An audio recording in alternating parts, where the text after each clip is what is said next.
উচ্চ মাধ্যমিকের পরে যদি তোমরা সরকারি কলেজে নার্সিং পড়ো তাহলে তোমাদের সরকারি চাকরি বাঁধা, তোমরা কেউ বেকার থাকবে না। তার হাতে গরম প্রমাণ আমরা দিয়েছি 10 দিন আগে 3000 এমসে কেন্দ্রীয় সরকারি চাকরির রিক্রুটমেন্ট, আবার দেখো এসে গেছে সরকারি চাকরির 5000 রিক্রুটমেন্ট পশ্চিমবঙ্গ সরকারের গভর্নমেন্ট অফ ওয়েস্ট বেঙ্গল।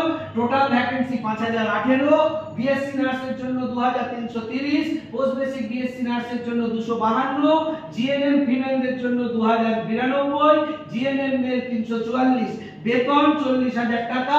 আবেদনের সময় 13/8/2025 বেলা 10টা থেকে 3/9/2025 বেলা 2টো পর্যন্ত, অর্থাৎ 13ই আগস্ট থেকে 3রা সেপ্টেম্বর পর্যন্ত আবেদন করতে পারবে যারা BSc nursing, post basic BSc nursing, GNM female, এবং এখন ছেলেরাও কিন্তু নার্সিং করলে সরকারি চাকরি পাবে।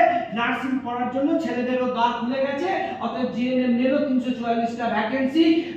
আবেদন করবে www.hrb.wb.gov.in এই ওয়েবসাইটে।